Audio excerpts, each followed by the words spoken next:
The measurement of time in the Bible reflects a distinct blend of cultural practices, theological significance, and practical observation. In biblical texts, time is often marked not by precision, but by natural events, social rhythms, and spiritual observance. This approach reveals a worldview rooted in the cycles of creation, communal worship, and divine intervention, offering insights into how ancient Israelites understood their relationship with God, nature, and society. In the Hebrew Bible, the division of time begins with the concept of day and night, stemming from the creation narrative in Genesis 1.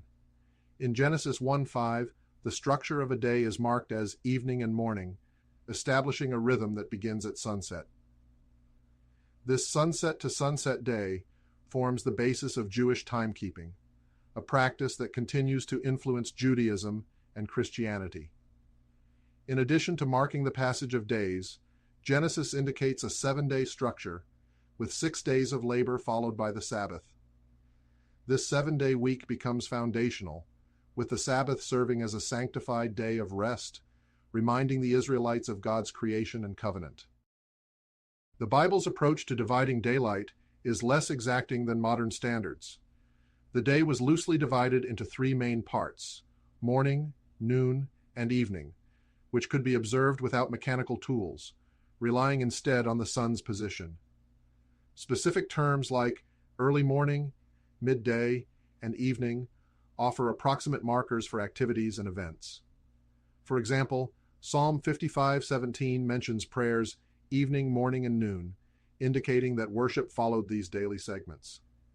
The lack of precise hours emphasizes the Bible's orientation toward natural observation and a flexible understanding of time, more focused on communal patterns than strict measurements.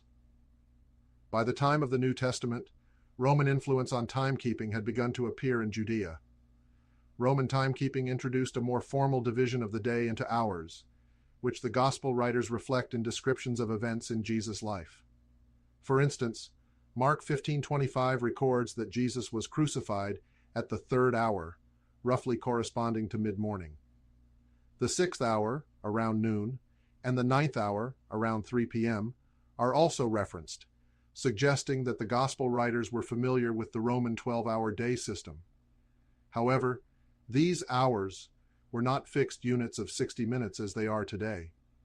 Instead, they were variable, shifting with the seasons, as daylight was divided into 12 segments that grew longer or shorter depending on the time of year. The night was traditionally divided into watches rather than hours, a system rooted in Jewish and Roman practices. Initially, Jewish culture observed 3 night watches, beginning, middle, and end. Still, by the New Testament era, the Roman system of 4 watches, evening, midnight, cockcrow, and dawn, had taken hold.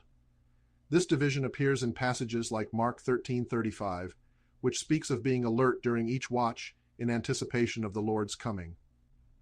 The concept of night watches underscores a vigilance associated with awaiting God's intervention or protection, with each watch becoming a symbolic reminder of readiness. Throughout the Bible, time measurement is interwoven with sacred observance.